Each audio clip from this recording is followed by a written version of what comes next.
Dr. Bijoy Kumar Das is a renowned space scientist, technocrat, and research innovation leader. Today, we have him presenting pravachan and devotional songs and sharing his thoughts on spirituality and humanity. तो इसलिए आप देखिए भगवान कई चीज यहाँ बोलते हैं कि ज्ञान आहरण करने के लिए संयम होना बहुत जरूरत है। और बहुत सुंदर पातंजलि के जो षष्ठ अध्याय है, ज्ञानेश्वर ने इतना सुंदर तरीके से बताए हैं कि योग जो है, ओहो कितना सुंदर ज्ञानेश्वर जी का है। मैं वो मराठी में बोल नहीं पाता हूँ, लेकिन वो ये बताते हैं कि जो ज्ञान है वो ऐसा चीज नहीं कि मिल जाएगा किसको। इसके लिए अभ्यास और वैराग की बहुत जरूरत है। और दूसरा क्या जरूरत है ना, संयम की जरूरत है। वो पूछता है तो मनः दुर्निग्रहम चलम, मना तो कभी संयम नहीं हो सकता तो मैं कभी ज्ञान नहीं पा सकता। भगवान यही कहते हैं षष्ठ अध्याय में, योगा समत्वं, द्वितीय अध्याय में योगा कर्मसु कौशलम, योगा भवति दुःखः। बहुत सुंदर ये चारों चीज को। और कहते चित्त वृत्ति निरोध योगा। ये जो चार डेफिनेशन भगवत गीता में और ज्ञानेश्वरी में है, बहुत सुंदर तरीके से ज्ञानेश्वर जी जो बताते हैं योग होता क्या है, योग क्यों पढ़ना चाहिए, योग में क्यों लीन होना चाहिए। मुझको आज कहने में बहुत आनंद होता है। मैं विश्वनाथ जी के पास बद्रीनाथ गया था।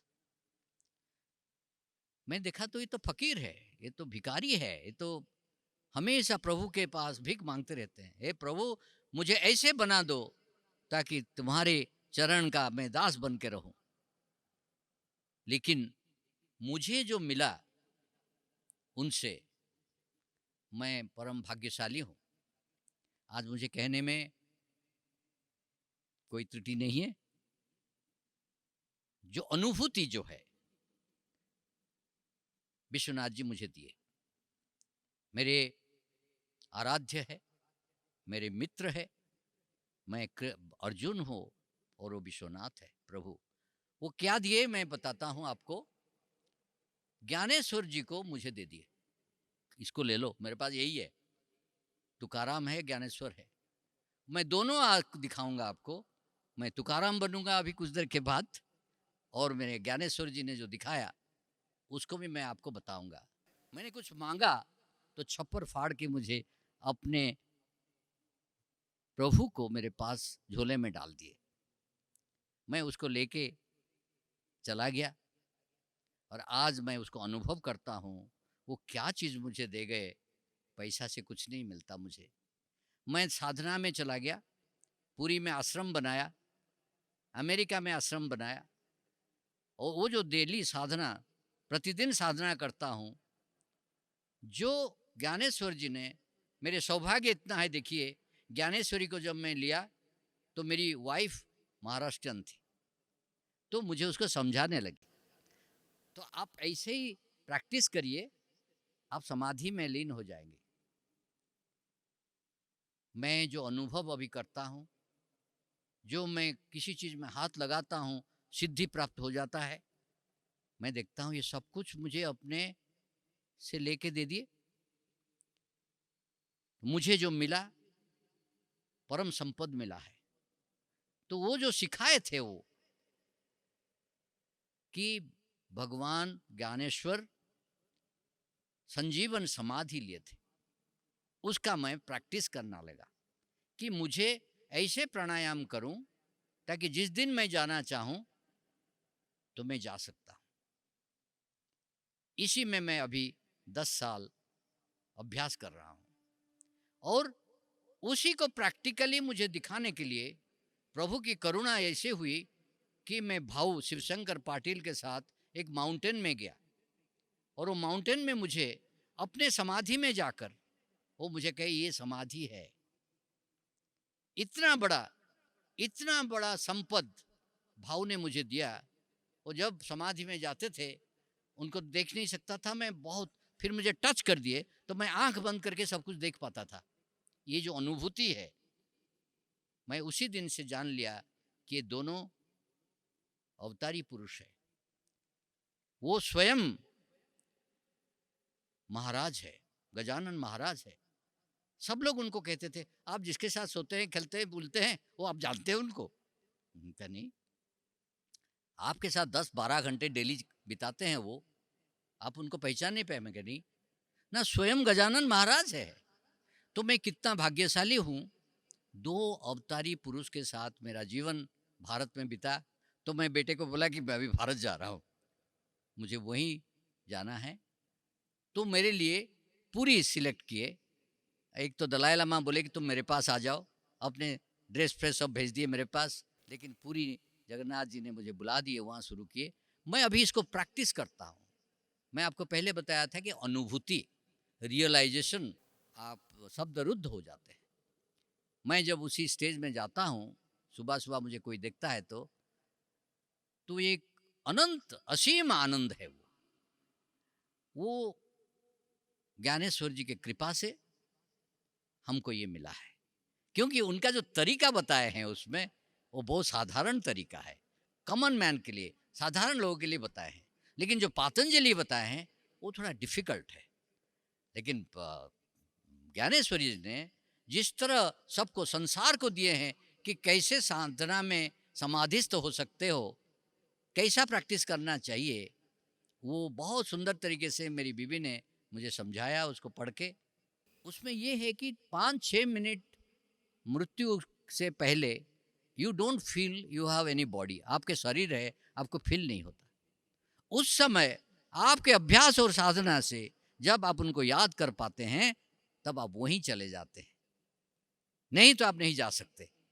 तो भगवान बार बार कहते हैं प्रयाण काले मनसा चले न, प्रयाण काल जब आता है, जब उसको याद कर सकते हो तो वहीं पहुंच जाओगे। जिस चीज को याद करोगे बार बार जन्म होगे, बार बार। वो भगवान कहते हैं जातस्य ही ध्रुवं मृत्यु ध्रुवं जन्म मृतस्य च तस्मात् परिहार्यर्थे न तू शोचितुं अर्हसि।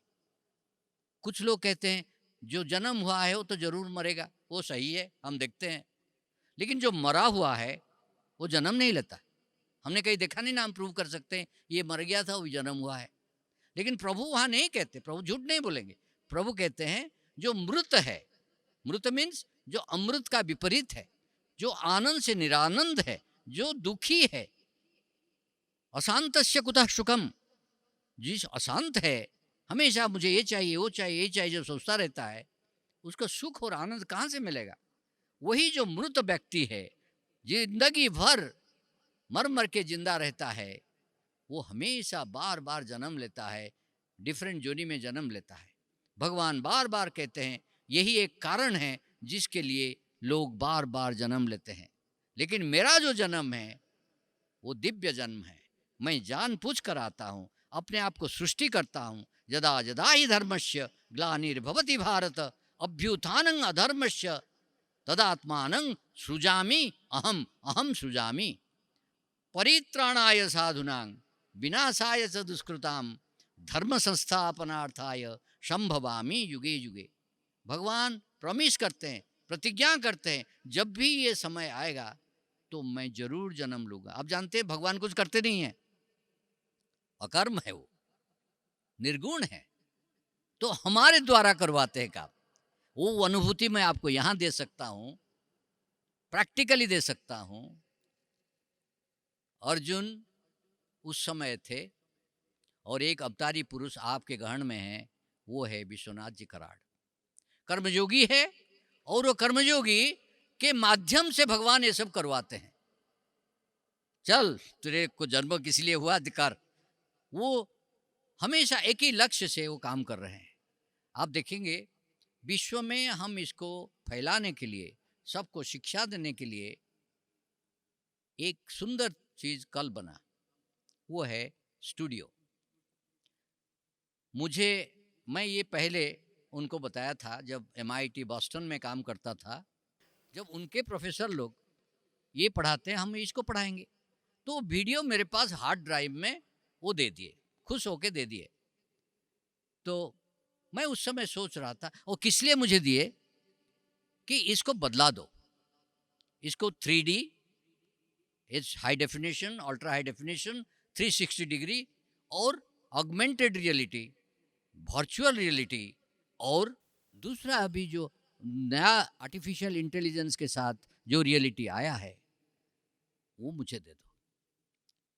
मैं कहा यस, हम करेंगे। आज देखिए कितने दिन के बाद मेरा स्वप्न सफल हो रहा है कि ये जो स्टूडियो है ये ऑर्डिनरी फिल्म नहीं बनाएगा, डॉक्यूमेंट्री नहीं बनाएगा, वो संसार के लिए, हर कोर्स के लिए, K-12 एजुकेशन से लेकर PG to KG to PG, kindergarten से पोस्ट ग्रेजुएट तक जितना भी कोर्सेस है, एक्सपीरियंसिंग एजुकेशन बनाएगा। और यही जो मीडिया है वो संसार को परिवर्तन करेगा। क्यों? मैंने देखा है जब मास एजुकेशन के लिए हम आळंदी में चालू किए थे एक प्रोजेक्टर इंद्रायणी रिवर के उस बाजू और एक बहुत बड़ा स्क्रीन एक बाजू, तो mass awareness, mass education, transforming the pilgrim centre into the divine knowledge centre, ये हमारे अवतारी पुरुष प्रभु विश्वनाथ जी के कल्पना, विश्वनाथ जी के कर्मफल, और ये हर जगह भी हो रहा है। पुरी में शुरू कर रहे हैं 2, तो ये हर जगह आएगा क्योंकि मास education is very important. But इसके लिए देखिए वो पहला हमेशा जाते हैं। अभी जो स्टूडियो हुआ वो स्टूडियो में अभी मॉडर्न कैमराज लिए हैं, ये लिए हैं, लेकिन जो लड़के लिए हैं वो देखते हैं कि हम कैसे आर्टिफिशियल इंटेलिजेंस इसमें डालकर ऐसे वीडियो बनाएंगे ताकि वो रियल शिक्षा विश्व शांति के लिए दुनिया को देगा। और वो एक माध्यम है, मीडियम जिसको कहते हैं, वो करेगा। अभी आपको पता होगा कि नहीं, जिसमें ये मीडिया को हम देखते थे आज तक उसको कहते थे टेलीविज़न। वो टेलीविज़न सर्वनाश हो गया, ख़त्म हो गया। वो टेलीविज़न आजकल मिलेगा भी नहीं। आप देखे होंगे जो नया टेलीविज़न अभी आया है वो आर्टिफिशियल इंटेलिजेंस के आगे है। हमारे स्मार्ट सिटीज़ बनाते थे, अभी दूसरा टाइप का सिटीज़ आ गया, उसको कहते हैं the human brain television. It knows what you want. जो हम शिक्षा उस समय देते थे, आचार्य गुरु लोग देते थे, वो पढ़ाते नहीं थे क्लास में जाके, तो वो आज आ गया टेलीविज़न के माध्यम से, प्रोजेक्टर के माध्यम से। अभी सोनी ने उसको इंट्रोड्यूस कर दिया, हर कंट्री में इंट्रोड्यूस हो गया। तो वो जो टेलीविज़न आया है, वो जो प्रोजेक्टर्स आए हैं, उसके लिए जो सॉफ्टवेयर है हमारा, वो स्टूडियो बनाएगा। हम आगे चले जाएंगे, अमेरिका से आगे चले जाएंगे, वो यहाँ है, हम वहाँ चले जाएंगे। यही हमारी शक्ति है। और मोदी जी यही कहते हैं, आत्मनिर्भर बनो। आत्मनिर्भर बनने के लिए सिर्फ एक ही तरीका है कि जो कुछ है उसको इनोवेट कर दो, इसको बदला दो, उसको कोई खरीद ना ले। तो हमारा देश में जो ज्ञान का भंडार है, वो ज्ञान से ही हम वर्ल्ड लीडर बने, ज्ञान से हम वर्ल्ड के गुरु बने। तो ये जो माध्यम है ये बहुत बड़ी माध्यम है और उसको हम इग्नोर नहीं कर सकते और इसको हम अच्छी तरह समझें, क्योंकि आज तक जो कुछ जहाँ हो रहा है इंटरनेट के माध्यम से सबको पता चल जाता है। आप पुराने फिल्म बनाएंगे तो कोई आपका खरीदेगा नहीं, कोई फिल्म आर्टिस्ट, फिल्म स्टार को लेकर बनाएंगे, कोई खरीदेगा नहीं, कोई नहीं होगा। रामानंद सागर रामायण बनाए तो रिक्शा वाले भी बंद हो जाते थे, दुकानें बंद हो जाती थी। हमारा देश का संस्कृति कितना महान है, हमारे लोग कितने महान हैं। आप देखिए रामायण चालू है, सब चीज़ें संसार में बंद, और लोगों का कितना चेंज कर दिया। वही मेरे मित्र विश्वनाथ जी की इच्छा है, ये ऐसे अनुभूति हो जाए लोगों को कि ये जो आदर्श है हमारे सामने, हम ऐसे क्यों न बन जाए। यत् यत् आचरति श्रेष्ठः तत्तते वेतरो जनः सजत प्रमाणं कुरुते लोकस्तत् अनुवर्तते। पढ़ाने से कोई बदलता नहीं है, लेकिन जब हम आचरण उनके सामने दिखाते हैं, हमको वो फॉलो करते हैं, अनुसरण करते हैं।